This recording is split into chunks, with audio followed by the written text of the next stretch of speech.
Hey everyone, welcome to Beginnings, the show that asks, where do creative people come from? My name is Andy. I am the host of the show and a writer and performer based in Los Angeles, California. How are you all doing? I gotta tell you all, I'm not sleeping too well. I am feeling nervous. It is feeling a lot like August in 2015 did when Naomi and I, as an interracial couple between a black woman and a Jewish man, a history of having our antenna up to know when things in society are not going well, when we kind of knew where the winds were blowing when it came to the election. I'm feeling that again. I'm feeling very nervous. Biden sucks, but please, I guess, go vote for him. I think, look, I'm in DSA, and it makes me a little nervous to say that he is worth voting for, but I genuinely don't see him ushering in fascism in the same way that Trump has. So, you know, there's a quote by Chomsky going around that says, you know, this every 4-year, this is a paraphrase obviously, but this every 4-year exercise where you go and you pull a lever.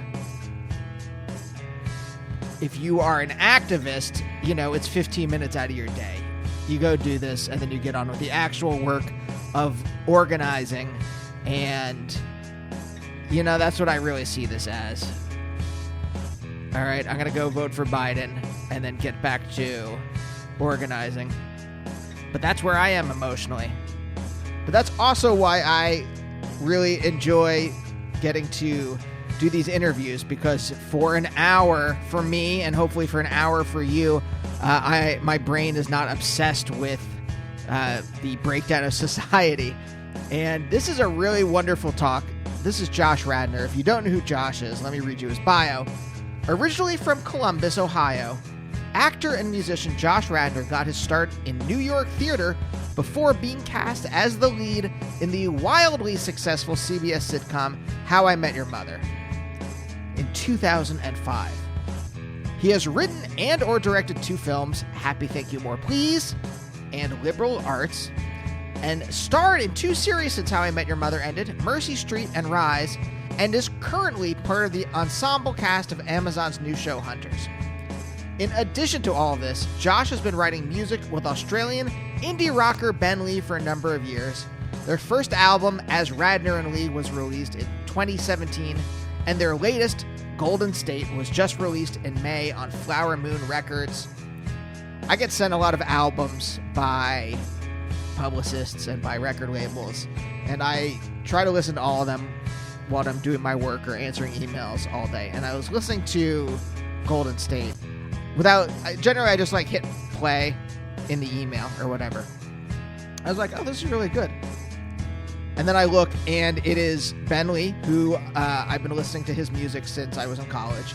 And then Josh Radnor, who I, up until this point, did not know was a musician. Very excited he is. But I loved How I Met Your Mother.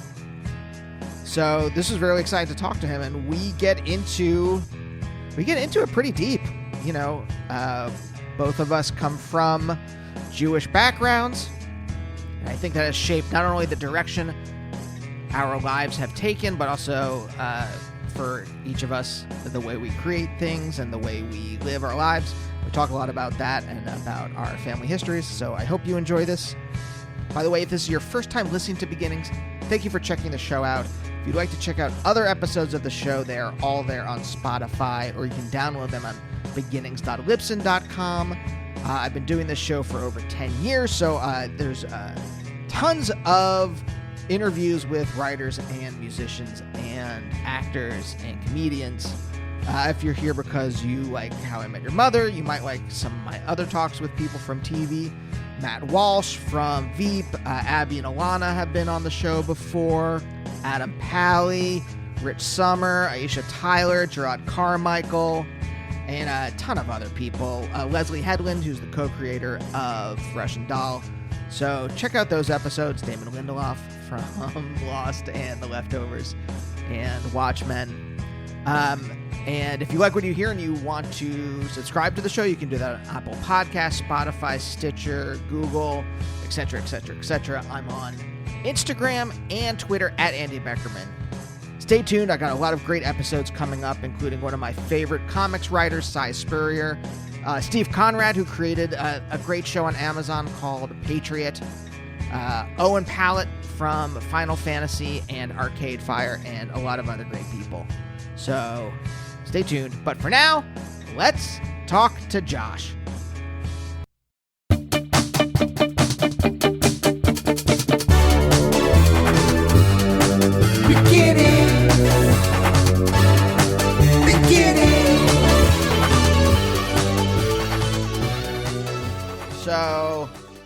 So right before we started, you asked me how I was. I asked you how you were. How are you actually? How are you doing inside? No, you didn't ask me how I was.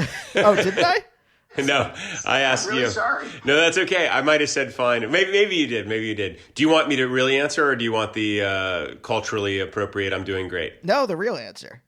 Actually, I'm doing great. Both the culturally appropriate answer and the real answer are the same thing. Yeah, I'm doing well.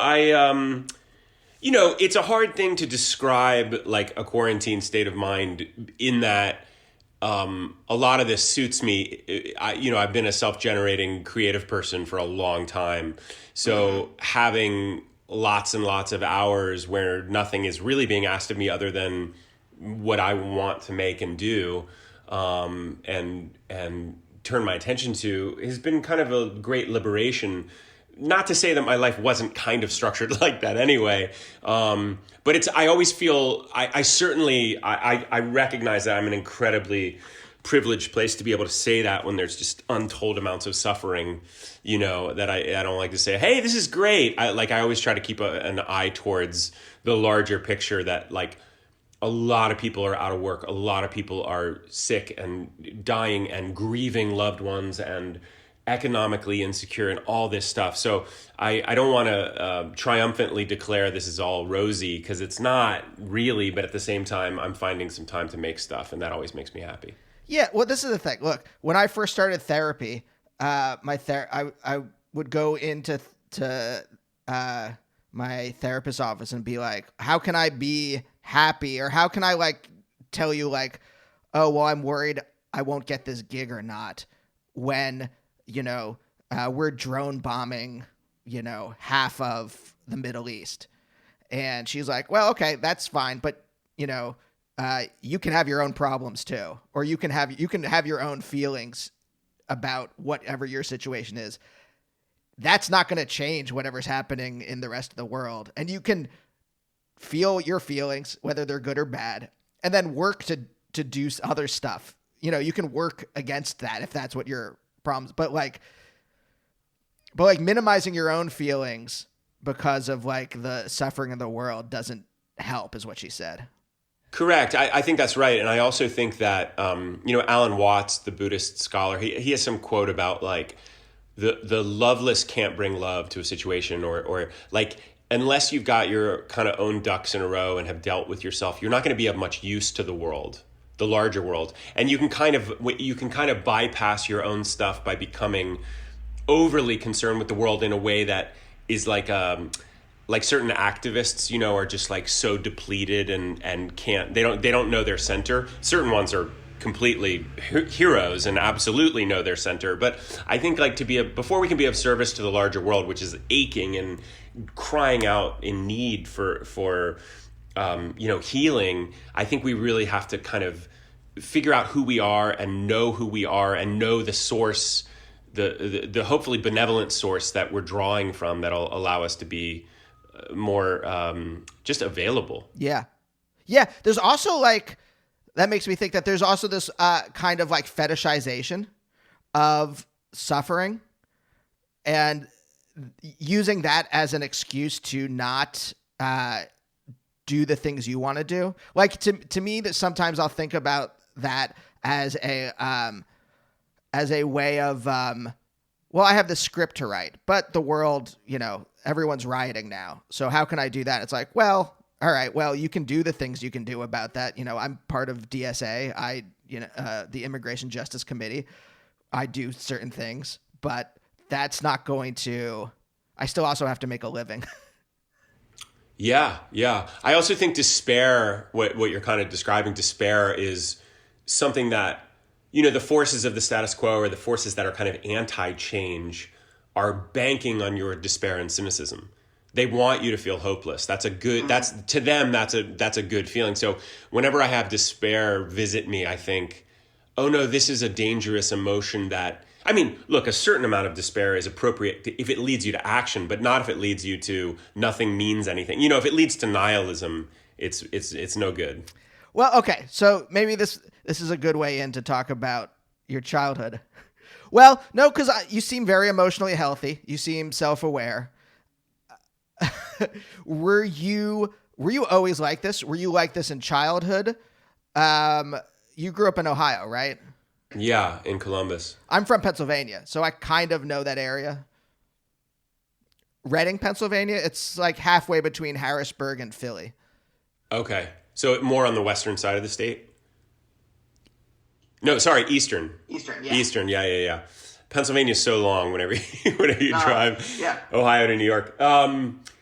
Yeah, you know, it's weird. I didn't have any sort of Dickensian childhood, but I prefer being an adult. Let me put it that way. Like I don't have one of those kind of like movie, you know, golden memories. And it wasn't traumatic, I wouldn't say, but I felt there was something that happened like when I discovered the theater and art and theater people and books and music. Something lit up in me that just changed my sense of myself in the world. I mean, I think my parents thought they were grooming a lawyer. Like they didn't know they were grooming like a creative person, like an artist. I mean, they knew I was creative and everything, but they just assumed I'm going to go to a good college, I'm going to become a lawyer, you know, recreate their life in some ways. And I think that's maybe like a natural parental impulse, but I didn't, I don't know.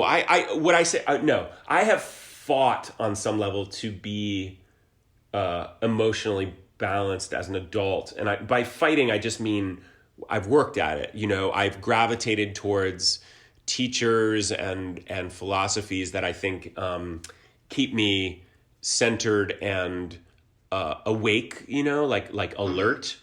My parents are, they can be catastrophizers, you know, they can go 0 to 100 in terms of like, you know, my joke is like, you know, if you say, Mom, have you seen my wallet? She's like, cancel the credit cards. Like it's gone, it's done. You know, it's a very like, there's some anxiety prone kind of impulses in my house. That said, you know, my parents are fundamentally optimistic people, I would say. Like they try to look for silver linings, you know, and my dad's a big, you know, perspective kind of person, like take the long view kind of person. He always said to me, character doesn't count in the short term, it counts in the long term. You know, just things to really see over the horizon a little bit. And you know, I have issues that are more appropriate to unload on a therapist's couch than a podcast. But you know, I feel like I've done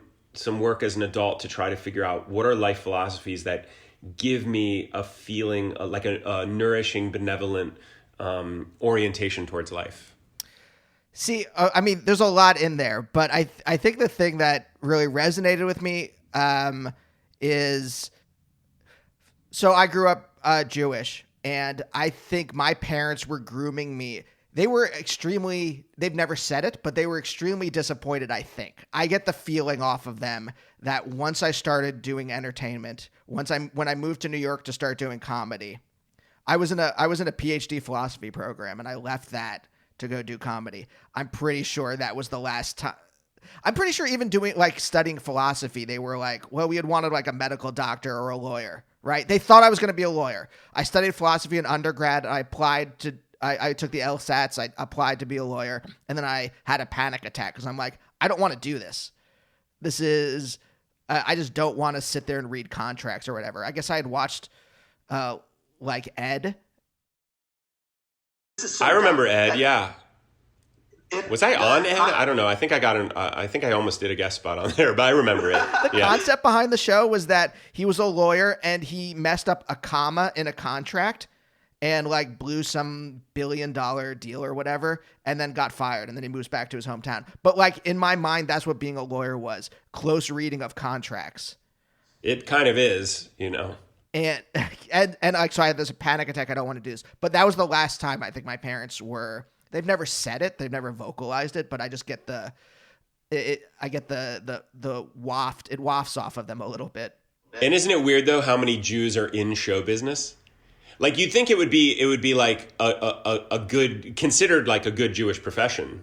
Like there's so many Jews who are writers and entertainers, and yet I think if you talk to every Jewish person, let's say in New York and LA, who's in show business, everyone will tell a somewhat similar story of they had to in some ways betray the parental map that was laid out for them, unless they came from a showbiz family. You know what I mean? Yeah. Wait, how did you do it then? If they had this kind of expectation for you, because it took me forever to break out of it, and it was like fits and starts, and it took a lot of work for me too. Yeah. Well, I was very judicious about it. I mean, I kind of knew, especially my dad, because he was a lawyer. He's now retired, but my dad is the kind of person where he'll hear your case, but he wants a good argument made, and he wants the full picture. Like he wants to know you've given thought to every issue, right? Like in my family, like super emotional pleas didn't do very well, but like pro and con lists did very well. Like I remember I was trying to convince my parents to let me go on a spring break trip to Cancun my senior year of high school with my idiot friends. And they hadn't let my sister go. And I somehow got my parents to let me go. But I remember, I think I made like a poster with like reasons, like I brought evidence, right? I had evidence of like, we were going here and, I learned, right? And I did on some level the same thing. So in between my sophomore and junior year, I wanted to go to Vassar to this theater called the Powerhouse Theater and do a summer apprenticeship there. It cost some money, but I would be working alongside professionals and taking acting classes, and I really wanted to go. And I showed my dad the 3 programs I looked at. I said, I think this is the best one. Like I really showed him this is why, and I need you to write the check because I don't have any money. And he did, and so every step of the way I would say, hey, I've looked at this, and then I was getting set to apply to NYU. And I had worked every summer at theaters. Like I had a resume. I was a drama major. I'd done tons of plays. I was in the improv group. Like I showed him that I was serious about it. I didn't tell him I wanted to do it. I really showed him. So by the time I said, I want to go to grad school, and it was really important to him, I said, if I have an MFA from this great program, I can teach, and I think that gave him some comfort. So I just rolled it out very slowly, even telling him I wanted to be a drama major and drop my English double major. There's like, I knew who I was talking to, and I knew what he'd want to hear. I knew what he needed to hear. I knew that he didn't want me going to a Juilliard or a Boston Conservatory. Like he needed me to go get a BA, not a BFA. So, once I started to be successful as an actor, I think he was so satisfied that it was happening, and that he hadn't, while he had been terrified, he hadn't stood in the way, And he now, it's funny, he's kind of the resident expert in Central Ohio for, my kid wants to be an artist and I'm freaking out, what do I do? Call Alan Radnor. He wrote a really lovely piece for the American Bar Association's magazine about, being a lawyer and having a kid be an actor. And I do a lot of college speaking, and he came and heard me at a college in Columbus, and we were going to get food afterwards, and he put his arm around me and he kind of sighed, like sadly. And I said, what was that? And he said, God, you would have been a great lawyer. Like there's still a joke among us that I'm going to go to law school. Well, yes. I mean, that's a lot. I can't remember. There was a time where up until, I don't know, whatever major success I had that let them know that this was for real, where they're like, well, you can still go back to get your PhD. there was that in there. But okay, so all this says to me is that you were, or this is what I'm getting, is that you were very self-aware. Because to think ahead that this is what will convince my dad that this is what I should be doing, right? I had to like kind of, I was very closed off to my own feelings and to know that this is what I wanted to do for a living, right? It was kind of buried under this, not buried. It was just like I didn't really understand myself. But you seem very self-aware from a young age. And this is maybe a chicken and the egg question, but I'm wondering if finding acting, like, how old were you when you realized this is what you wanted to do, or this is what resonated with you? Like you said earlier, that something like came alive in you when you found acting or theater. And B, this is the chicken and the egg question. Was it that let you become self-aware? Because to be a good actor, you have to be self-aware of your body and like every like kind of like micro emotion? Or was it that you already had an aptitude for self-awareness and emotional expression, and that made acting resonate with you? That's a great question. And I don't know exactly how to tease it out. I mean, some of how I talked to my dad was probably what you're describing. Like, I could read a room, right? Like, I knew who I was talking to. But I also knew that, like, I was a very emotional, sensitive kid. And that didn't play super well in my family. Like, sadness, anger, grief. Like, I've had to acquaint myself with how to feel those things to even know those are appropriate emotions as an adult. Yeah. Because it wasn't like, my family was not it's like we weren't like Italian. We weren't like screaming at each other. It was very like, we were Midwestern Jews. We like kept it together, Yes. And so in some ways I knew that to make it in that family, to secure what I wanted, I had to kind of play by those rules. And then I think one of the reasons theater and acting was so appealing to me was because it granted me a larger emotional palette, or it allowed me to play with certain things that I did not have in my household. And I don't mean to slam these people.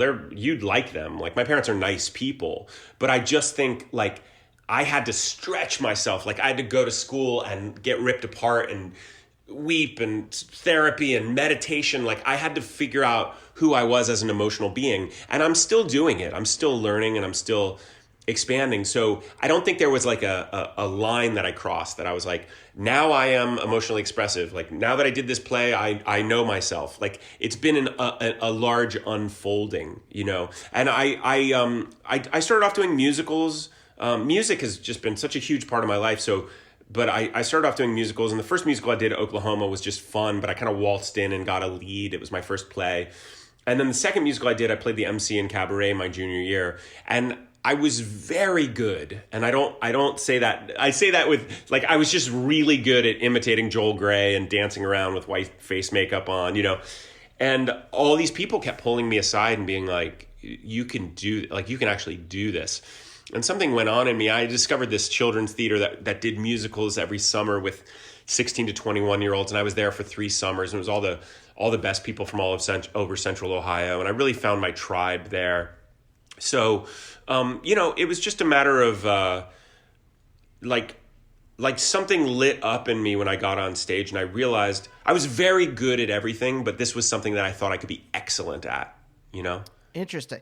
Because I do think there's something about that, like, this is not a slam on my parents either. I love my parents. They are wonderful people, but they are very, like, they keep everything kind of close to the vest. Right. And so I was this sensitive kid in a family that didn't talk about emotions. And so I didn't understand any of this stuff. And it would just come out like, I would cry a lot and I'm like, why? Oh, should I be doing this? Am I supposed to be? And I think I think that what I'm curious about, again, I'm just projecting my own emotional palette onto you and to try to see where the differences arise. But like, you know, where there was no outlet for me until much later, until I moved to New York and like started at UCB and stuff. There was something like, how did you even find this stuff? And how did your parents recognize this as an outlet for you? If they themselves were kind of close to the vest, I guess. Well, I think you have to be a real, you have to have your blinders on immensely to not see what lights up your kid. When, like if you're forcing a kid to practice piano and they don't really want to, you kind of know that. But if you see your kid going, please, can I, I want to do this, and you see them skipping off to rehearsal, and they're thrilled when they come back, and they're singing the cast album and dancing around the house, it wasn't hard to see that this lit me up. I think my parents were just afraid that I was, it's like classic kind of middle class concerns. Like, are you going to be able to support yourself? Are you going to be able to have a family? Like, your parents want you to do better than they did. That's a kind of natural thing. So when you go into a profession that's very risky, I read this article a couple years ago, but I loved it. It was Ethan Hawke, who I really admire, just as a person who keeps making stuff and showing up creatively. And his father was an actuary, right? Like he was an accountant. So it was all about numbers. So Ethan Hawke did basically the same thing I did, which was he showed his dad these charts and figures. And he said, his dad wanted him to get a backup plan. And he showed him essentially statistically that the people who take the greatest risks have the highest rate of success. So the people who are 100% in have a much better chance than the people who are kind of 1 foot in, 1 foot out. So he said, I want to do this fully because it'll give me a better chance of actually succeeding statistically. And I thought it was just a smart, you kind of got to talk to your parents in their language. So he marshaled this evidence that his dad could hear, and I really did the same thing. My sisters say that my kind of emotional journey, my spiritual journey really has done wonderful things for my mom and dad. And they would say that on some level, but there's still that thing, and maybe you have this, I suspect you do, but correct me if I'm wrong, that feeling of, I need to change my parents. Like I need to change my parents to get my parents to see me as I want to be seen, to get my parents to agree with my thing. I still go through that. I've let a lot of that go, but there's it's kind of codependency. It's like I used to feel until maybe 5 or 6 years ago that my parents were just perched on my shoulders all the time. These little miniature, what would mom and dad think of this? I mean, for the listener, I grabbed my chest when you said that, because that is up until maybe I would say about February, that had been all I had been talking about. And then my therapist, I finally got a therapist out here. We had just moved out here from New York a couple years ago. And out here, by the way, is Los Angeles. I don't know where, I just realized, I'm like, I don't know if you're here or in New York at the moment. Yeah. She was just like, you can't change your parents. So you should stop trying to, because I had been, there had been this long discussion with my therapist in New York about like, well, what do I do? Do I try to talk to them and bring all these things up and see if there's a better because our relationship is fine, but is there a better, deeper relationship on the other side of this where they're accepting of me? And that was the big question. Then my therapist out here is just like, does it matter? Like, you can't change them. Why are you trying to change them? Why don't you just try having as good a relationship as you can have where you are right now? Yeah. And so like when you said that, I was just like, oh God, that it's so true. Yeah. Yeah. It feels to me like a real, almost like threshold moment of adulthood by like dropping, because it's called individuation, right? Like it's the last kind of gasp of tethering, Mm-hmm. And I have to say in the last maybe 6 years, I don't feel like my parents are in the room with me right now. I don't feel like they're perched on my shoulders. I don't care if they hear this podcast or not. Do you know what I mean? Like, I don't, there's a feeling of liberation, and, you know, I'm in my 40s. Like, it took me a while, right? Like, and it happens when it happens, but I think I've had enough, success off the map from their map that it's given me a feeling of, wow, you know, and I think some things that they taught me, I really now come back to and I value deeply, deeply, deeply. And some things they taught me that I think I'm tossing that. That does not serve me. You know, that feels like a kind of ancestral karmic thing that we just said because your parents said it, or, you know, and I think, and I examine it in the light of day and go, I don't like that. I'm stopping that one, you know, and other things I'm super grateful for. So I think we have to be judicious and kind of pick and choose what we're going to get and take and carry on. I mean, look, the proof is in the fact that, like, I'm not an actor, but, like, I've never been the lead in a sitcom. So, and if you've achieved that and there was still this kind of question about, will they accept me? What heights of success can any of us ask for to, that will get, like, mommy, daddy, please approve of me? Well, it was more, it was less about kind of career. I think it's more amorphous than something about tangible. Like, I knew my parents were, like, out of their minds proud of me. I mean, in a weird way, I had to hear it from their friends and other people, because they're not, like, they don't tell me that themselves. They say it to other people, which is weird and fine. But, you know, my dad said something years ago that just tore me up. Like, I said to him, well, how come I have to hear about how proud you are of me from other people? How come you just don't tell me yourself? And he paused for a second and he said, you never interrupt a horse in mid-race. Which I thought was, like, both beautiful and, like, a little bit sad. Like, kind of like, we're just having coffee. Like, you can tell me I'm not constantly running. But I understood what he meant, which is, like, I'm just watching you go. Like, I'm in awe in some ways. I'm watching you run. And I don't want to interrupt you, you know, and maybe he didn't want me to get self-satisfied. I don't know. Who knows what people are thinking. But I know that career success did not take away the hole in me that needed to be filled with unconditional love from these two people and the rest of the world. So then I had to start looking at, like, well, why do I have that hole in me? Like, what is that? And there are enough miserable, addicted, suicidal people who are wildly successful that we should be rid of the lie that success will take away despair, because it doesn't. And sometimes it actually adds to despair because it obliterates the hope that you had that something would take away the despair. Now you're like, wait, I'm on a yacht. What do I don't know what to do anymore. I'm miserable on a yacht. So, okay, here's something. I don't know how answerable this question is, but I'll throw it out there anyway.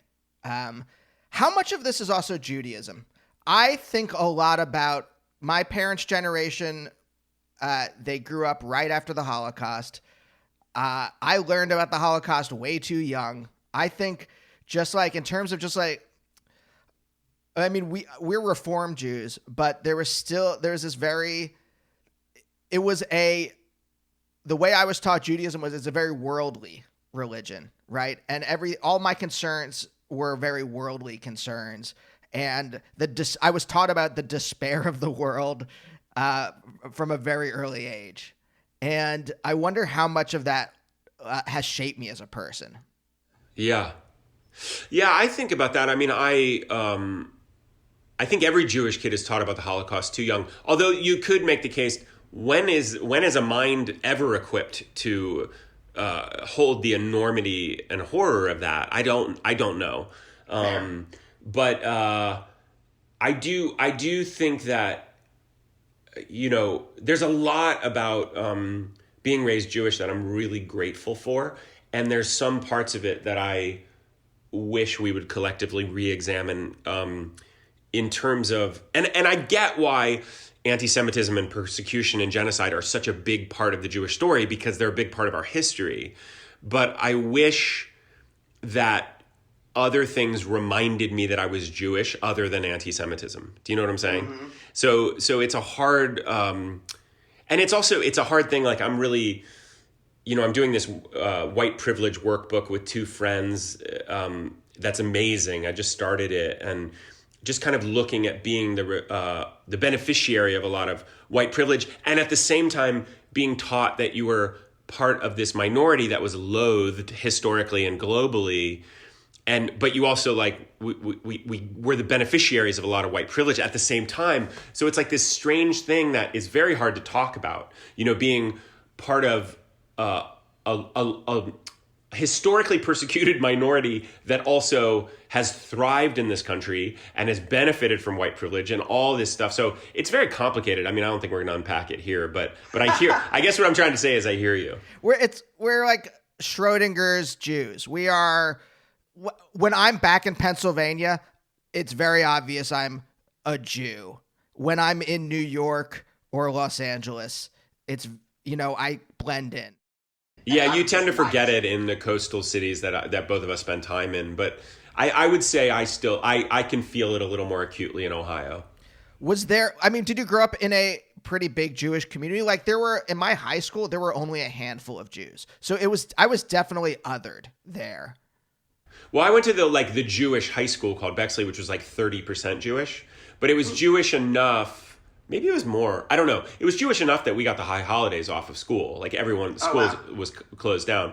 But I don't know. There were like 20,000 Jews, and I went to an Orthodox Hebrew day school until high school. So my elementary school was like a half day English, half day Hebrew, wore a yarmulke.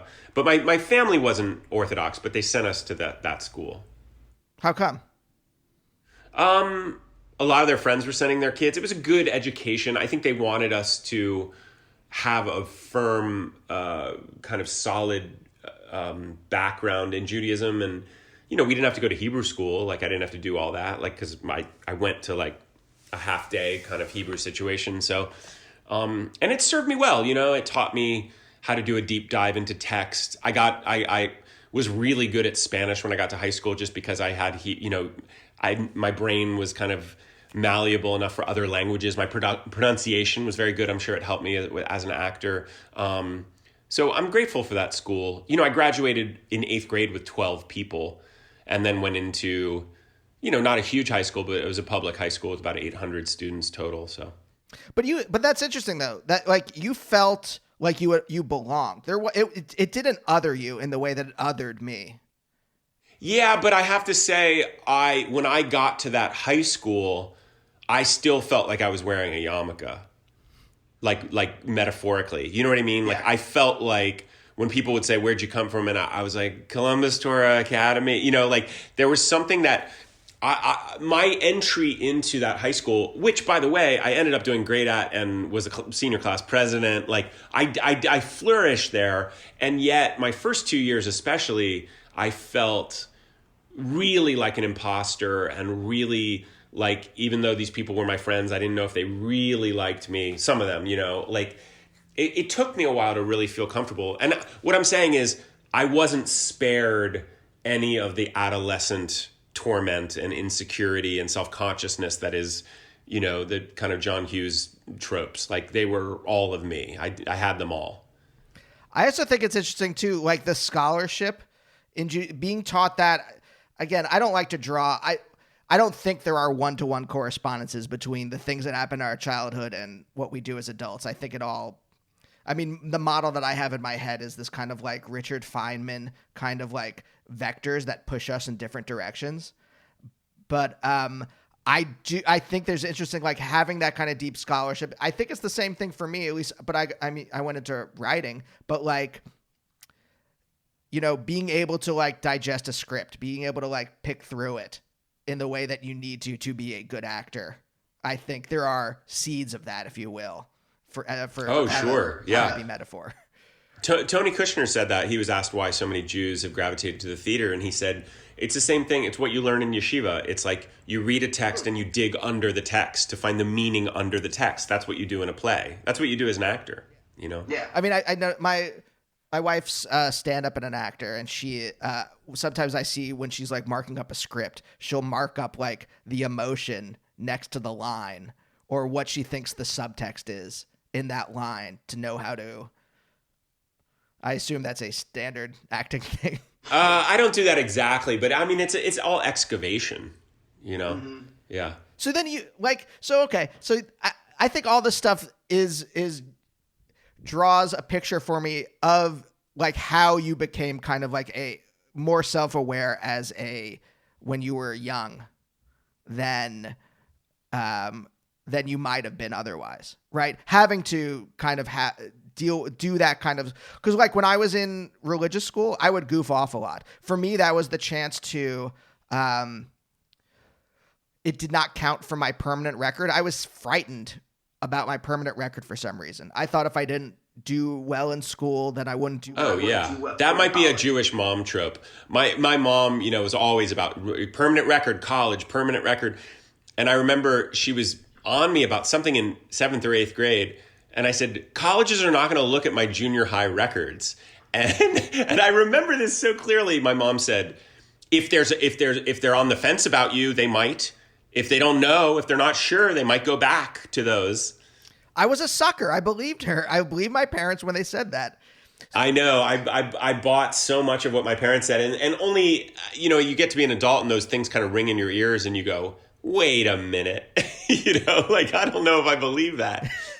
Yeah, but I did. And so religious school, which I knew wasn't Hebrew school and religious school, which were two different days for me, I knew did not count, so I could goof off. I got kicked out a lot. Like there was a period when I was maybe like 14 or 15, right before I was confirmed, where I was getting kicked out of religious school every week because I was like making jokes and just goofing around too much. But it seems maybe for you at least that there was, you took the scholarship seriously in some way. Well, I still, passed notes and goofed off. Like, I mean, I was still in school, but I was a good student and school was, to be honest, like never that hard for me. I just had a brain for school, Mm-hmm. I figured out, I knew kind of, and then when things got more complicated, like in college, I had to really, just kind of pull it all apart. And because it wasn't about like, what do they want to hear? It was really about rigorous thinking. But I was ready for it. I don't think every kid is ready to go to college at 17 or 18. Mm-hmm. But I was, I was ready. I was ready for that stuff. So I think I in some ways, I didn't have any context for my Jewish education until I started looking back on it and saying, you know what? It served me well. I mean, what is, when you're growing up, what is the dynamic going on in your household? So you have two siblings and your parents. Like I have an older sister and a younger sister, yeah. So you're in the middle. So what is that dynamic like? Maybe that's not easily answerable, but at least looking back, what was it like? The dynamic among the five of us? Yeah. Like who, for my household, it was definitely like my parents both worked. My mom was an English teacher before she retired. My dad was a business person. I'm not really sure exactly. And they both worked. So I was like kind of a latchkey kid. And then they would come home and we would have dinner together. But, it was mostly like, I guess the dynamic, what I'm trying to say is like, we just talked about like what happened in our days. And that was that. Right.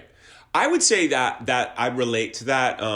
My older sister, who's now one of my best friends in the world, I adore her. I adore both my sisters. We have really good adult relationships and much deeper and richer than we did when we were kids. We weren't exactly allies. I mean, like I stood up to a kind of kid who was bullying my younger sister, which she was like a big thing in her childhood. I don't remember it as much as she did. I kind of remember it, but it was a huge thing for her to be defended by me. My older sister went through like a very bumpy adolescence. I'd say from the time she was like 12 to 15, she was a terror in the house. She was just not a nice person. We voted her most improved player, like she's a delight now, but she just, the hormones hit her hard and she was just angry at everyone for everything. And she was tough on me. We had a contentious relationship. My younger sister, was 4 years younger than me, so we weren't totally at the same stage. My dad worked really hard. He was a lawyer. He would come home kind of looking like Willy Loman and just want to eat real fast and get in front of the TV. And once we started getting funny, he paid more attention to us. But he was a little checked out by his own admission. And my mom was a little more of the disciplinarian and the taskmaster and the surveyor. I always felt like I was under surveillance from my mom. She was kind of watching me. She wanted me to be a good boy, a good man, turn into a good man. And my older sister, Melanie, insists that I change the family by getting a sense of humor. Like, I brought in humor into my family, which wasn't like joyless, but it wasn't lighthearted. It felt like there was a heaviness in the house that I can't quite explain. And then I just got interested in comedy and jokes, and I got funny friends, and I just started bringing in humor that lightened up the family, And I agree with you. A lot of the way we talk is about either current events or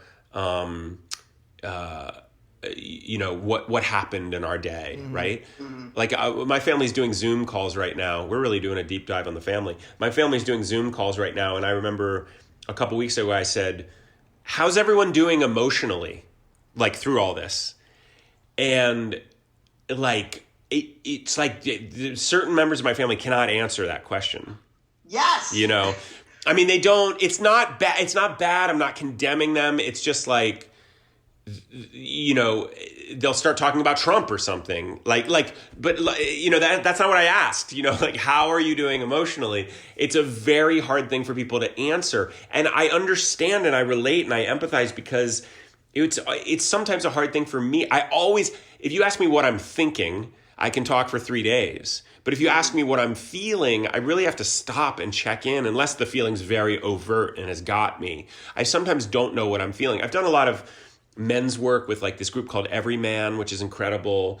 And I have like a weekly men's group that it's just like a deep dive into feeling. And you actually, the group will make sure you stay out of story. You're not supposed to tell, and then this happened, then this happened, then this happened. Like literally, how are you feeling? Can you get into your feelings? Because when I understand how I'm feeling, I have a GPS with which to, it's like your feelings are not liars. Your mind can lie to you. Your mind can be conditioned and hijacked. Right. But your feelings are, like I just interviewed this author, Mikel Jolet, who is the lead singer of this band, the Airborne Toxic Event. And he wrote this beautiful memoir called Hollywood Park. And I interviewed him the other night for 92nd Street Y. And in this book, he was raised in a cult in an orphanage until he was 5, and then his mom busted him and his brother out of there and took him to Oregon, and they were super poor, and there was a succession of alcoholic, abusive husbands, like very not our childhood. But his mom, he says these things like when he's 5 or 6, he'll say, "I'm sad." He'd say to his mom, "I'm sad," and his mom would say, "No, you're not. You're happy because you're with me and we're a family now." He didn't know what family meant. He didn't know. All he knew was like, "I'm sad." And then his mom said, "No, you're not." And he had to go, "Oh, I'm not. Mom says I'm not sad." And it's like this complete dishonoring of his emotional life. And when I started reading that, I actually audibly said, this is child abuse. Mm-hmm. Like it is child abuse to tell a child that is not what you're feeling. This is what you're feeling. Because you're destroying their compass. This reliable emotional, this compass that we have that points towards truth. And you're saying, don't trust that. It's really tough. I didn't get it as bad in my family, but something happened where and I don't know if it's cultural, familial, genetic, regional, but being a man is a part of it. But like really being disassociated from your feelings is a tough state to be in. And it's something that my adult life has been working to repair. I mean, look, this show, I've been doing this show for about 10 years. So like I have a good database of anecdotal evidence, nothing super scientific, but I think there is something about our generation of male Jews in our generation. There's something where like we're on this like cusp, or this paradigm shift. And I think there is the trauma that we've inherited is starting to wear off, and we're able to kind of like peek out from around the corner of it. This metaphor sucks, but we're finally peeking out from the corner and able to kind of really interact with our emotions in a way that I think everyone who just grew up after the Holocaust just shut down. I don't know if that's just like, I don't know if that was also like our grandparents in that like they were fleeing like pogroms and anti-Semitism. I don't know if it was just like, we grew up in a time where, the focus was on, here in America at least, the focus was on hating immigrants and not hating Jews so much. Like I got a little bit of anti-Semitism growing up, but not enough to like, and I think, I wonder, look, again, like I said, this is just anecdotal, but I wonder if it is just the fact that we had a break in the trauma, the generational trauma or the cultural trauma or the epigenetic, even like the kind of like it's in our blood kind of thing. I think some of it is that wait, I lost my thought. Yeah, I don't know. I mean, I think that there's I lost it. I hear what you're saying. I mean, I think I agree with you. Yeah, I don't know what I was about to say. No, look, again, it's a hypothesis with very little real data. It's just more of like having talked to Jews around my age, specifically male Jews around my age. It seems like our stories are very similar. Here's what I was going to say. I think that in the ashes of the Holocaust, what became unspoken was our physical safety and survival is the number one thing. And therefore, safety at all costs, right? But also, when you have trauma collectively and individually, your emotional safety is also paramount. And feelings can be very threatening to your emotional safety. They can make you feel out of control. They plunge you into the unknown, right? You're off the map. And I think Jews of our parents' generation were like, stay on the map. Like, stay on the map. Stay with, know who your allies are. Know where the exit signs are. And it's a tough way to live when you're only thinking about your safety. And in that way, I think that's why so many Jews were involved in the civil rights struggle, because they understood intuitively what it means to fear for your life because of who you are and being otherized and being marginalized. I wish there was a deeper understanding of the bond between people of color and Jews. That for slaves, the story of Exodus was like a lighthouse for them. Yeah. I don't know what Ohio was like when you were growing up, but definitely Pennsylvania right before I was born was apparently like a hotbed of like white supremacist activity. There are like so Bethlehem and Allentown are about 45 minutes north of where I grew up. Apparently there are like so many white power groups that had their headquarters, whatever, some like old barn with a bunch of swastikas hanging. Like, but apparently that was, I just remember this one unit in religious school. Was one day in religious school where we talked about how many white power groups were in our part of the state. And my parents, like, they said in the 70s in Reading, the KKK would have weekly marches through. So like they, now that we're talking about this, I'm saying, they, up until I was born, they were still dealing with this stuff. Yeah. Yeah, and it's weird, like, when we were born, I was born in the mid-'70s, so that was, like, 30 years out of the Holocaust, and now we're 70 years out or so, and, Holocaust denialism is on the rise, minimization. Like, it's freaky. It was so, I remember when we learned about it, it was relatively fresh in the way that, the conversation around Israel was still really about the Holocaust, and it's weird, time, the great forgetter, like it's scary. I don't know. And I struggle around what are my responsibilities as a visible person around this. And I think, to be an ally to the marginalized and the persecuted against and the disregarded is historically, and more of a Reform Jewish thing in terms of like social action is like a huge part of what it means to be a Reform Jew. We were raised conservative, but I still felt that social action piece. So, I'm trying to use my voice in a different way these days because there's a lot of things that need illuminating.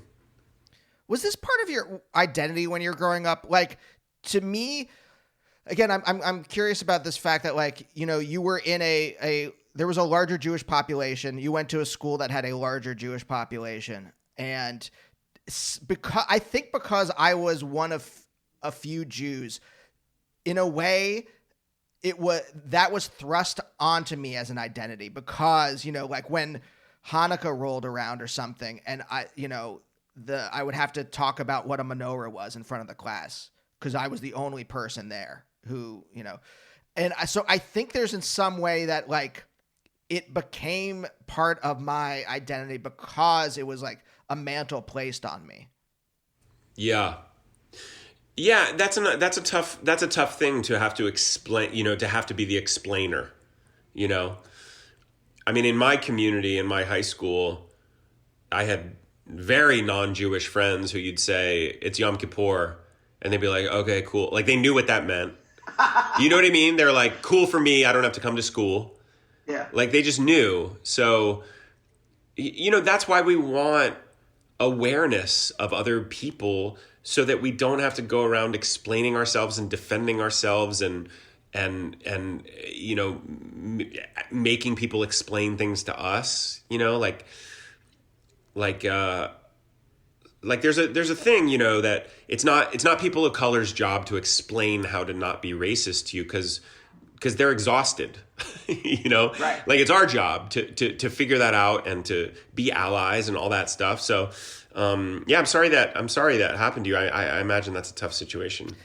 But I mean, look, in the scope of things, it's not a big deal, but it is, I think it's interesting that became, I'm more aware of it as an identity or as part of my identity because of that.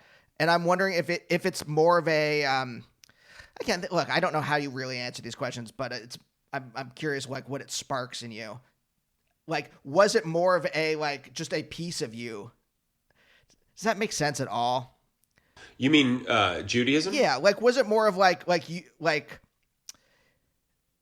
I was like very aware of it. I'm very aware of like putting a mezuzah on my door now and things like that, even though, like, I don't know, no one in Los Feliz cares if I have a mezuzah on my door. But like, but I wonder if for you, if your identity was more settled. I don't know if that's answerable, but like, when you were young, were you searching for an identity? Yeah, for sure. I mean, look, I had all of the hallmarks of a Jewish protagonist. By that, I mean, I was insecure, self-conscious, kind of, but I was sex obsessed. I was like a Portnoy-ish figure. And yet, at the same time, I never thought it was because of my Judaism, right? Like I didn't have to hide my Judaism, but I also, like Midwestern Jews, you don't like shout about it either. It's just kind of something that is. Like, to this day, like if I walked into a bar in Texas and there's a couple of like hard drinking Texans down there, I don't wear Jewish Star, but I would probably hide it. You know what I mean? Like I'm not going to walk in and say shalom to these guys. But I spend all my time in New York and LA. Like I don't feel, I think the blessing and curse of the Jewish mind is a kind of self-consciousness. That's why Jews are good writers. That's why Jews are good with comedy, because they can hover outside a situation and see the inherent ridiculousness in it and articulate it. It's the people of the book, right? Like we're a verbal people. And, all traditions were oral, or a lot of them, up until we wrote this stuff down, You know, we venerate and kiss a book like a lot. And we fast if we drop it. You know, we take that book seriously. So I don't know. It's hard for me to tease out what bits of my, you know, personality structure are because of Judaism and what. It's just all one big thing called me. Yeah. Again, like I said, I think these are mostly unanswerable, but I'm more curious in terms of like as a kind of Rorschach type question, you know? Yeah, I hear you. Because like, did you feel? I've always, up until maybe recently, I always felt kind of like a dual person, right? When I was in like scholastic or academic kinds of situations, I was very rigid and I wasn't very humorous in those kinds of contexts. And then in comedic context, it was tough for me to say real things. And that only, you know, in the last, like, I don't know, 5-6 years, have I been kind of like becoming a full person who can like fluidly move between different contexts. Do you think when you were younger that you were a full person in that sense? Not really. I mean, I think, you know, they use that term like for like code switching, right? Yeah. Like to be able to speak differently to different crowds. And I certainly think I spoke a different way to my Hebrew school friends than I did to my high school friends, than I did to my parents, than I did to my teachers. I mean, we're all kind of, I don't think there's one personality. I think there's different aspects of ourselves that we call upon when the situation demands it, right? So, you know, it was like we weren't allowed to swear in my house growing up, but I swore up a blue streak with my friends, you know, like we weren't allowed, I grew up in a very just say no house, and I drank a lot and smoked a lot of pot, you know, even though I had a 4-point, you know, like I had a life of kind of like at night with my friends, and then I had a different me in the morning and then a different me at school. So I think there was some, you know, tripolarity going on or something, but I don't think it was, it wasn't grievous, and I didn't feel like it all felt like me. It just felt like what aspect of me was fired in what situation. And I feel the older I'm getting that those parts of myself have been unified, and I just call it me, the whole me, you know, and I don't feel as much of a need to cower or hide or be something different than to please other people, you know, because that's kind of what codependency is, right? Like it's like I'm going to engineer my personality so you feel okay. Like I'm going to dim certain parts of myself so you're all right. Mm-hmm. And that's exhausting. Yes. Honestly, though, that kind of like wraps us back around to the beginning a little bit. This is still, we're still going on how are you? Let me end then with how are you now? I feel good. I mean, I like talking about this stuff. I like a deep dive into the psyche and to different aspects of personality and philosophies of living. It's my jam, you know. I like it. Yeah, to me, these are better questions to ask to find out, like, rather than like, hey, why did you write this song like this, right? Why, what, you know? I think it's more productive to ask these kinds of questions that then like, oh, okay, I kind of understand this lyric or something from you now. Yeah, sure, yeah. Right. I'm also happy to talk about songs if you want. What's that? I'm also happy to talk about songs if you want. Here's one question, you know, because, you know, you're an actor, you are now, not now a songwriter, but, you know, you put out an album. I am curious, like, you know, you said you were doing musicals early on, right? Is that something that also contributes to you wanting to write music? I just think I love music. Like, music opens my heart. It is not intellectual. It just moves me. Like, nothing moves me more than a good song, or like watching someone ache and sing at the same time. Like, I just love it. And I've always had a taste, like an ear for melody. You know, my house was very, you know, there was classical music in my house. There were original cast albums. My mom loved musicals, but there was John Denver and Bob Dylan and Jim Croce and, you know, Judy Collins. And there was a lot of tuneful, folky music in my house growing up. So I developed this ear for simple melodies that that just work, get your toes tapping or open your heart. And it's weird that I'm a songwriter now. But in some ways it makes complete sense because I've loved songs. I love rhyme so much and rhythm so much. So it kind of felt like a natural extension of what I was already doing, which was exploring what it's like to be me, what it's like to be a human being alive in this moment. And sometimes I want to write a 90-minute movie about that if I get an idea that merits that. And sometimes I want to write a 3-minute song about that.